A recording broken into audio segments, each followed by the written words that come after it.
Good afternoon and welcome to another episode of Masters of Marketing. Today we are here with a marketing consultant who's got 14 years of experience building developing different strategies for over 50 companies. He's the founder of Win a Win, an early stage startup building partnership platform for marketers. He told me an amazing story previously about an ice cream company or radio station. We'll just give a few more hints about what it's going to be. It's going to blow your mind. Let's give a warm welcome to Jonikas. Did I say that right? No, but that's okay. Ah, I got okay. used to that. No, my name is not very international, but well, I'm Donatas Jonikas. But if you spell it in English, it sounds a bit weird. Yeah, I know that. So, okay, let's get deeper into the story. Why I'm here, who I am. You already introduced me. I didn't mention in my description that I'm also the author of Startup Evolution Curve, a marketing manual for startups. This book actually became one of top 5 best-selling books on Amazon in startup category and business technology innovation. In order to write that book, I had to do the research or covering more than 1,400 startups all around the world. And I did nearly 500 in-depth interviews. And I'm telling this not just to brag myself that, come on, I did some kind of a research, but during that research, during my period working with startups, I actually mentored nearly 30 startups, 28 or 29 startups. I noticed that when you have no money, when you have no marketing budget, you suddenly become very creative or you go bankrupt. One option or another one. So you need to be creative. You need to think about something. And not long ago, maybe half a year, maybe 8 months ago, I decided to write another one book about marketing leverages. Like what kind of marketing leverage have you used? What leverage was most efficient for you? What did you do? What you succeeded, and so on and so forth. I used these connections from my previous book and etc. And you know what I found? I found that nearly 90% of those successful leverages were on one side or another side somehow related to marketing partnerships. It means these people tried to use somebody else's resources instead of their own. And they said, well, using somebody else's resource is the best leverage you ever can have because you don't need to spend your own resources. Then I said, well, yeah, it sounds great. I got one example, another one example, multiple examples. I had nearly 100 interviews with these people. I was not recording like you. I was not giving like a show like this one. I just tried to collect material for my book. And then an epiphany moment came to me. Well, I'm also doing the same stuff all the time, actually, but I somehow didn't notice.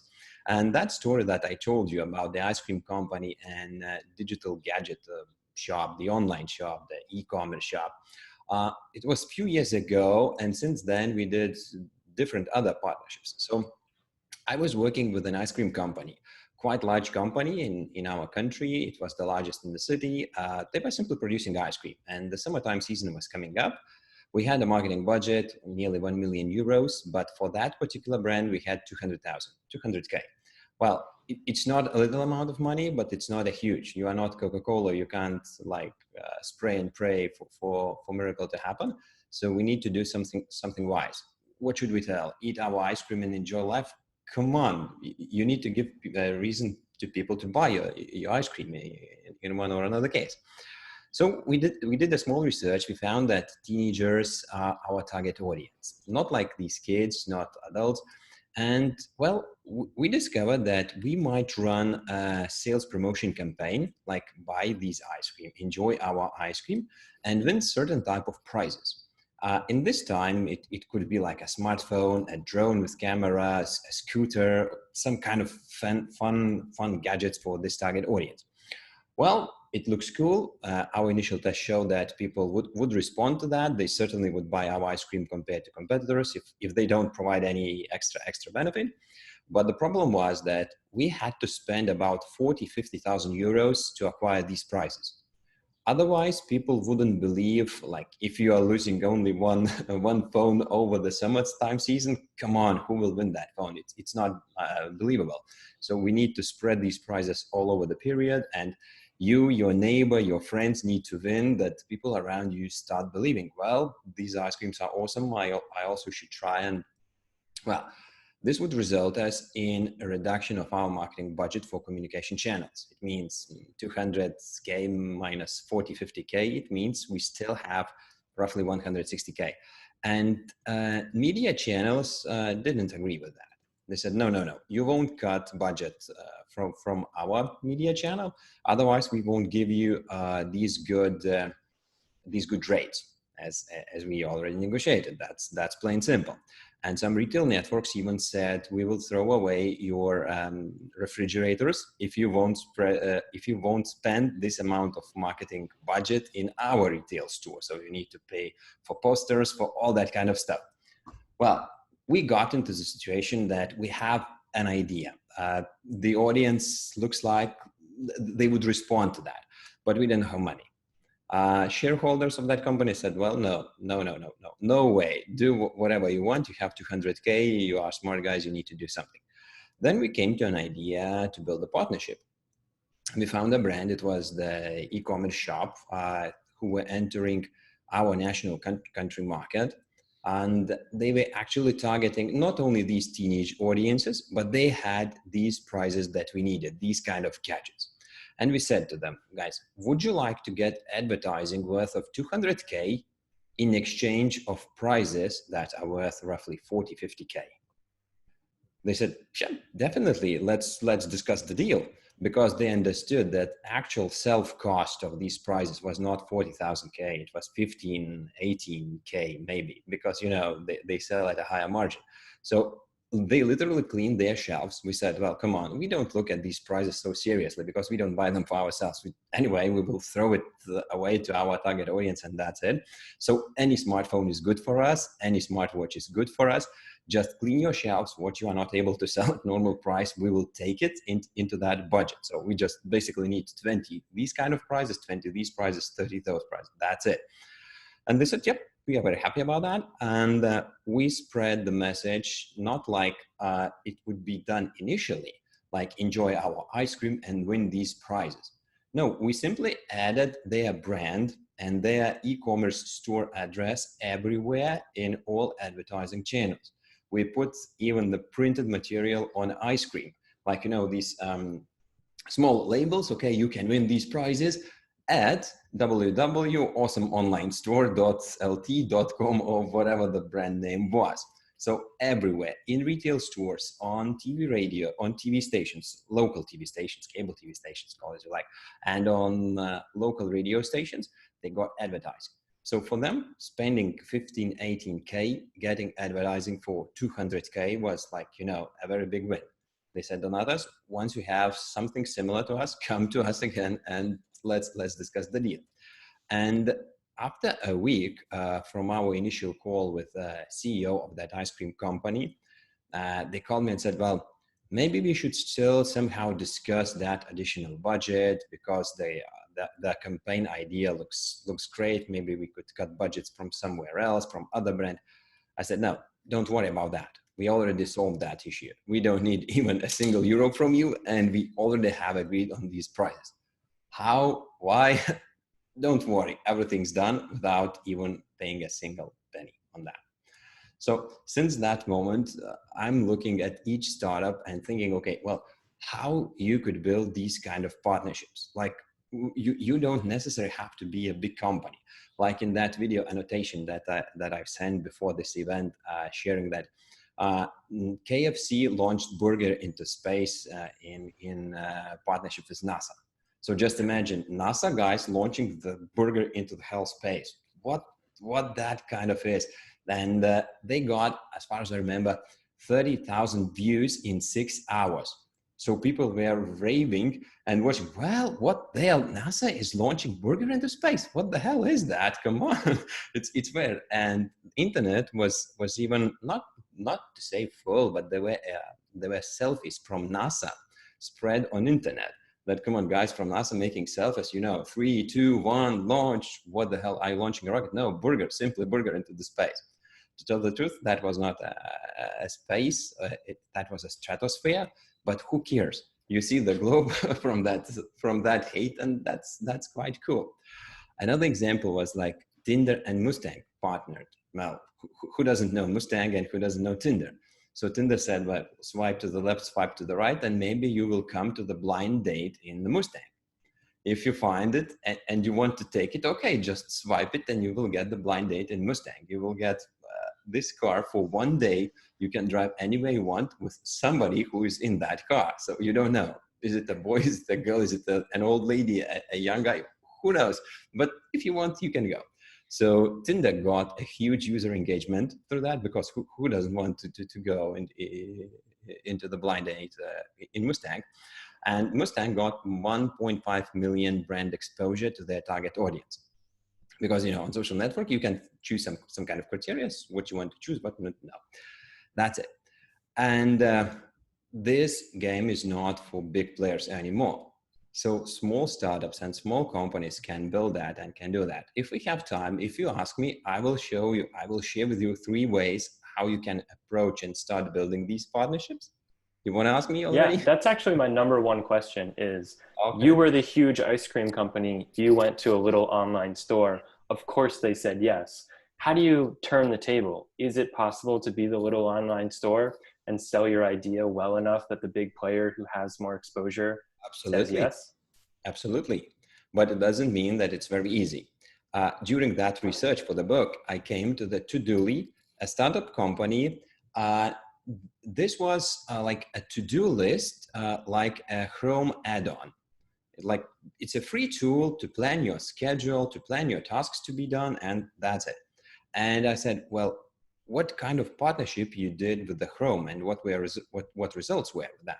So generally, they were preparing to launch this free app, and then thought, well, how we will monetize it, how we will earn money on that. But generally, we need some traction. We need to get user base. They tried to reach out all different possible browsers, saying, well, this is a browser add-on. We could adjust it to your browser, to code specifically, to make it perfect for you. And Google Chrome was the one who said, yes, it might be interesting for us. But you need to fix this, and that to adjust it. So these guys had to spend some time and some efforts in preparing it. But once the Google Chrome was launching the updated version, the Google Chrome already had 200 million users. So imagine a small startup, nobody knows about them, and suddenly one day Google Chrome launches 200 million updates.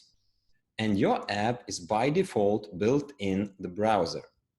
So 200 million people started, oh, what's that? What does it mean? So you're already on it.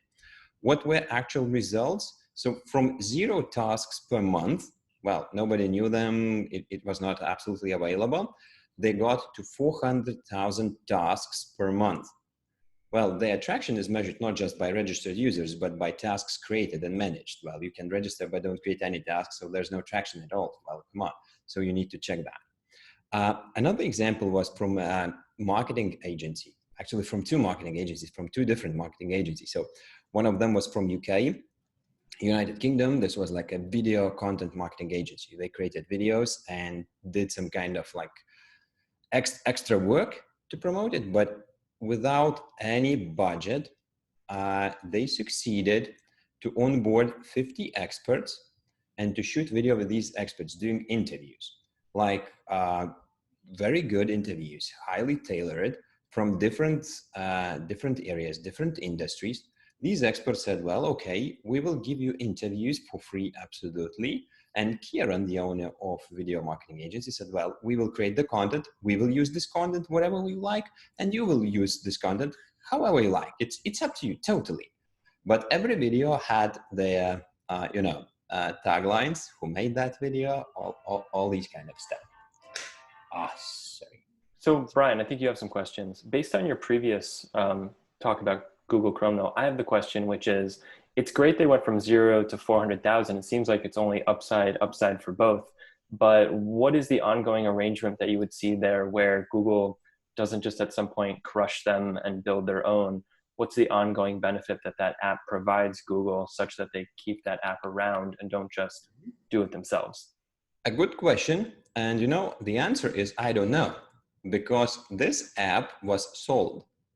I asked founders, okay, so how much money have you earned? You know, it's a very curious question for me, and how you secure that competition, not throwing you out simply because, well, Google could build that, and why shouldn't they do that? So they said, you know, we sold our business. We showed huge traction.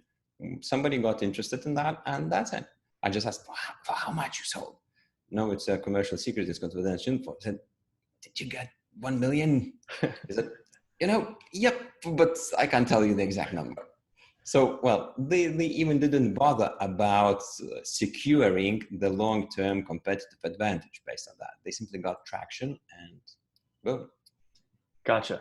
Brian, what's your question? Yeah, very similar lines. I love these types of like guerrilla warfare marketing, like hit it and quit it, like get in, get out. I have an advisor that I was an advisor in a company and an advisor in our company, and we advise each other's company, that he continually says that I think too small, right? And because I love these kind of guerrilla tactics. Along the same lines of Ross's questions, historically what I've seen, anytime you're playing with a big partner, I feel that they're outsourcing the innovation to the startup, right? So like Google Chrome, if they found another $1 billion company inside the Chrome extension store, they would ban the Chrome extension and do it themselves. Same with like Apple and the iPhone. If they found another $1 billion company that was on the Apple iTunes platform, they would ban that app and do it themselves. Same thing. Facebook has historically did this. Zynga was a multi-billion-dollar company. They cut out the legs from under them. You know, we were doing a lot of like Alexa skills and experimentation on Alexa. You grow your audience. You're doing the innovation, experimentation product for Amazon themselves. And at some point, they're going to sweep out your legs. You're taking a deal with the devil in your strategy, and I understand the benefits and the negatives. But the question is, do you feel by doing these types of partnerships, can you build a $100 million company? Can you build a $1 billion company? Or is the cap based upon the platforms that you're on, or the giant monster you're partnering with, the 800-pound gorilla? Well, if you would ask me, can I show the example how from 0 to 1 billion it went through these partnerships? No, I couldn't give you this example. And I believe this is not a very quick way. It's not a very short way. You need to have a long work over there, because what's the most important here? When we are talking about marketing partnerships, a few criteria need to be met. So first of all, our target audience must be quite similar, because it doesn't make sense for me and you communicate about partnerships if I'm targeting one audience, I don't know, in far distant country without any internet connection, and you're targeting, okay, savvy internet entrepreneurs. Come on. So it doesn't make any sense, and we cut it over here. But well, another criteria is the benefit, the value that we can provide to each other. And if I'm a young startup and I still can prove it, I can calculate the value I will deliver to you, it makes sense. In that particular case, well, we can only speculate about the to-do app. Google Chrome probably said, well, we could do that easily, but it will cost us, for instance, 1 month of week, okay, for 14 developers, and like test and go and have some kind of a headache. Let's start to do this and that stuff. If they succeed, we will onboard them. So it's easy and quick solution for us. That's it. If later they succeed, that will be okay. So if the startup knows from that particular perspective, well, you can go to these deals. But the key point here is that probably you won't get into a single partnership that will build your empire. You will need to build multiple partnerships to do that. That's awesome. I had another question about the ice cream campaign. How many prizes did you end up giving out? Was it a quantity thing? Because I felt like you were going to go in a different direction, where when you're doing this viral campaign, I thought you were going to go in the direction of like, we wanted to give out, instead of like 1 or 2 big prizes, we wanted to give out $50, $1,000 prizes. Were they all over the place? Were they $500, $100 prizes? How many prizes did you guys end up giving out? Okay, I can't tell the exact numbers, Sure. but what I remember, okay, our country is quite small, and this was campaign for country market, 3 million people living in that country. And in total, we gave away more than 300 different prizes that were gadgets from this online store. Additionally, we got few thousand ice cream, So single ice cream portions, like an additional. Well, you didn't win the iPhone, but you at least won another one ice cream portion. That's it. okay, let's take some numbers on that real quick. If the average, it's about 0.1% of your market, right? So, or 0.01%, something like that. Essentially, if every person knows about 150 people, right, and there was a 0.1, 0.01, so you were actually penetrating or being able to basically impact the brand about 1 to 2% of the entire country with your campaign. Yeah, probably, yeah. Probably, And yeah. that's just in a one-to-one relationship. That's not all the earned media. That's not all of the Yeah, actually, we used another one leverage over yeah. there, but there's a specific of a social advertising. I don't know whether it's in US or in other countries, Mm-hmm. but if you promote something that is like a social goal, or like it's not a commercial advertising, but something Yeah. social, like okay, let's help children to save their Yeah, health. Or, we have Patreon, we have GoFundMe, we have Indiegogo, these type of things. Yeah. yes, something like that. So we joined this campaign with our brand image campaign, and that company was doing every year an annual festival of ice cream festival for children.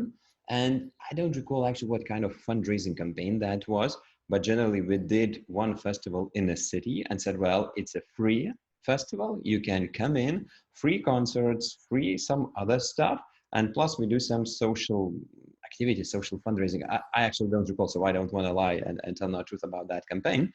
But then we got into the national TV and said, well, we have this social initiative.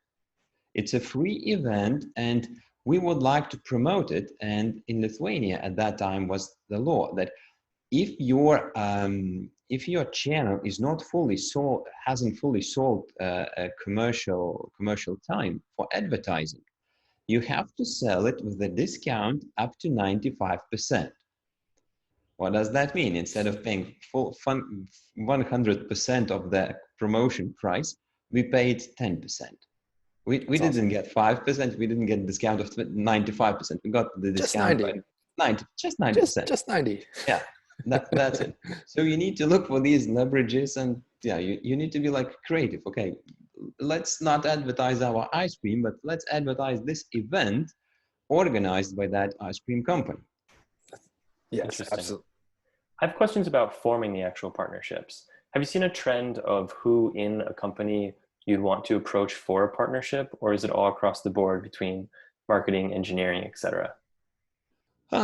Interesting thing. Actually, well, I'm a research guy. I have a PhD in economics, so I like to do some research over there. So actually, I did the research of 350 something digital marketers. I've asked, okay, have you ever done marketing partnerships? And these guys said, yep, we did one or another one. And so we could think about and discuss about in digital marketing area, what kind of partnerships are made. But these are quite quick partnerships.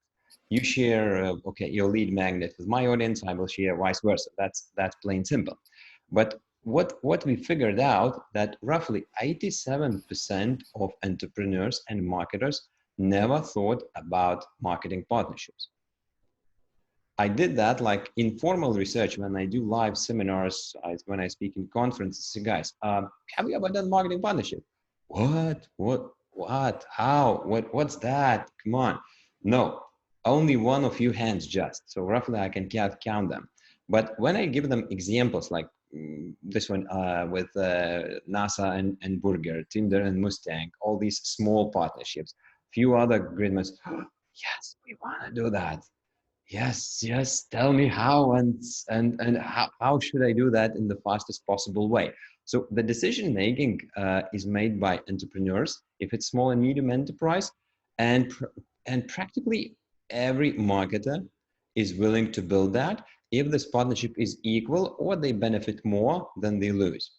So what I teach those, I say, well, you need to focus on resources that you have at almost no additional costs to be shared with others. For instance, like this ice cream company, it cost us nothing to print their e-shop address and to print their brand. It costs us nothing. Well, theoretically, some media channels would ask you for co-branding to pay extra 10 or 15%, but we negotiated that. Come on, we won't advertise at all, or let us simply skip that. So it cost us nothing, but it gave a huge value for those. So this is one of the approaches how you can build your marketing partnerships. Look for resources that you already have, and you could give to somebody without incurring any extra cost for yourself. Gotcha. So that leads into my next question, which was, what kind of budget do you need to get started? And the answer is, to both the budget and the person, nothing if you can already do it. And as far as the person, you just reach out to whoever at the company you've built the thing that will make their job better or improve their life, or it's a no-brainer that they want to make the connection with you.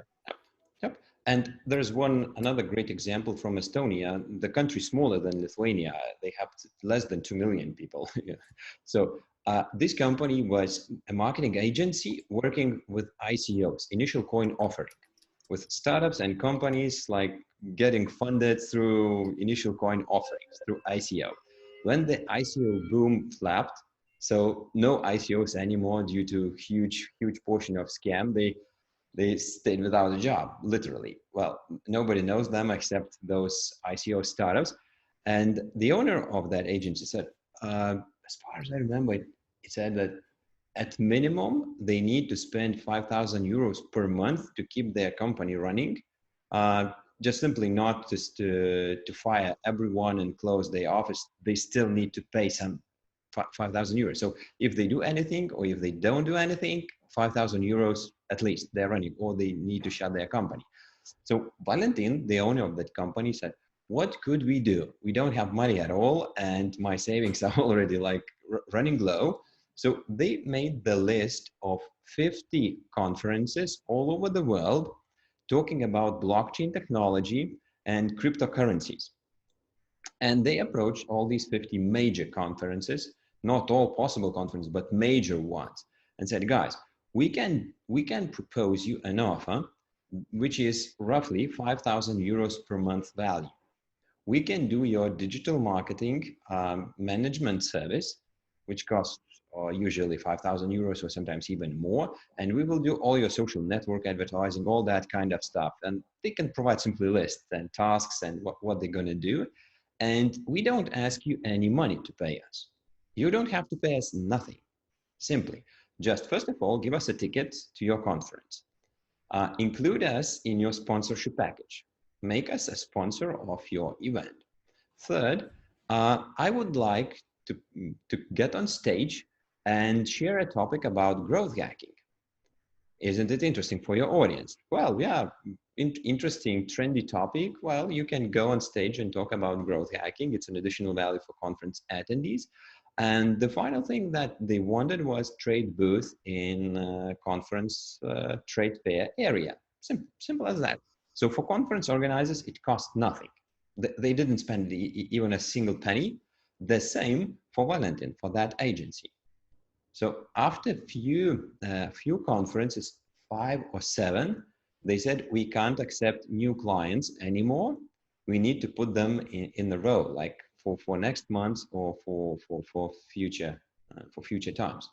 So if you're asking how much do you need to have a budget to start marketing partnerships, well, you can start with 0. And even with minus 5,000 euros per month, you can start marketing partnerships as well.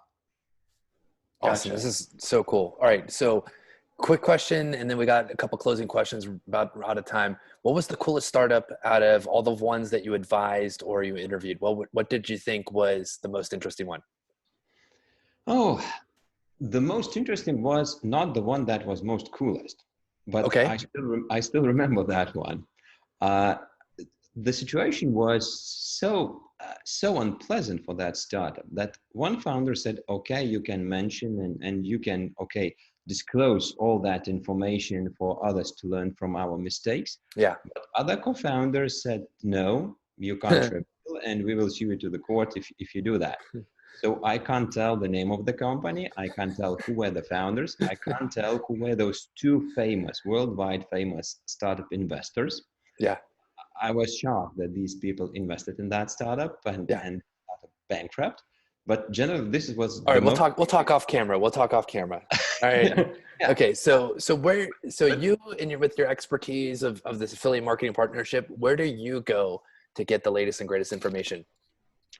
Well, first of all, I read books. I prefer Kindle. You see on the back, it's not Kindle book, it's the old school book, but I don't purchase those anymore unless it's very interesting. I read on Kindle, and I prefer Amazon Audible service. Like when I go for running, I don't listen to the music. I simply read the book, listen to the book. That's That's awesome. I do the same thing. I'm an audio learner, so I love listening to it. All right, and now people want to reach out to you. They want to find more information about you, buy your book. Like, how can they reach out to you? Is it Twitter? Is it LinkedIn? What's the best way to get a hold of you? the best way would be to reach me out through LinkedIn, Okay. but just write at least a short message. I get, I don't know, 30, 50 LinkedIn connections every day. Yeah. So if there's, I don't want to offend anyone, but if it's from India and without any personal message, I simply Yeah. ignore that and block it. And come on, I forget about Absolutely. it. But, So, and then, are you hustling your book? Looking for more startup advising clients? Like, what are you looking for? What are you trying to push out there today? Actually, I'm building the Winner, the networking platform for marketers, for those guys who want to build marketing partnerships. Well, I mentioned that I was trying to write a new book. I did the research for a new book and figured out, well, yeah, I can write another one book, but I could build a cooler stuff compared to the book. Why Yeah. should you read the book? Maybe you could go click a few buttons and find another partner. So winamp.net, it's our prototype. Yeah. It's not published yet, but we are launching next week or within 2 weeks. Well, it depends. We have better MVP, and yeah. So When you're ready, count us in. We're in. And so reach out on LinkedIn, and thank you very much for another Masters of Marketing, and see you guys tomorrow.